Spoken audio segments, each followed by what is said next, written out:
A lot of meat alternatives were suggested for World War I, and these two recipes use legumes and tree nuts. This was a time when they were really trying to save meat and get Americans to eat less beef and pork so that they could send it to Europe. The problem was that most Americans, or many Americans at least, believed that meat was essential to health. They didn't have a great understanding of protein, that you could get protein from nuts or legumes.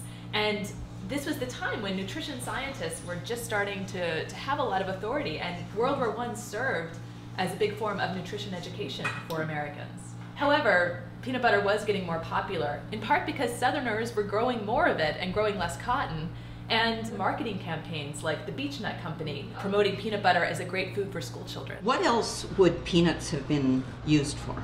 Well, in the World War I era, as a meat substitute, they were used in things like peanut loaf, which would have been seen as a substitute for meatloaf. It's not that necessarily peanut butter was healthier than meat, but had the same nutrients, had protein, had the fats. And the idea was that meat should be saved for soldiers, especially strong men who needed to eat red meat. This was a real opportunity for nutrition scientists to talk about the fact that different foods contained nutritive components, that it wasn't just steak, but it was proteins and fats, and you could get those same proteins and fats from eating lentils or nuts. And that was really new. It was a very new way of thinking about food as containing constituent elements. This is good. It does definitely challenge my sort of genre of soup, because it's not particularly salty. It is quite sweet.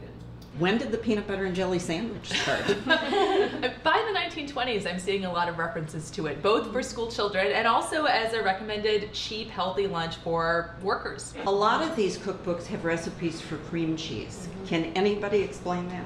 People really prioritized dairy at this point. Dairy was considered, especially cow's milk, was considered one of the most healthful foods, especially for children. So cream cheese was one vehicle for getting dairy into people, along with another new food that people were promoting, which was cottage cheese. Milk really was considered the perfect food by many progressive reformers, and they believed that it had the perfect balance of fats, proteins, and sugars. One thing that the mayonnaise would have signified to people at the time was a sort of high-class French connotation. They might have pronounced it mayonnaise if they were really highfalutin, because we think of it as sort of, a very ordinary condiment, but at the time it would have really talked about French high cuisine to people. How is it? It's really good. The mayonnaise is actually nice. It works. You're a genius. I think it's kind of good. They're delicious. Well, this is the end of our first course in our soup to nuts meal. Actually, this is soup and nuts, but we'll come back to it. So thank you all.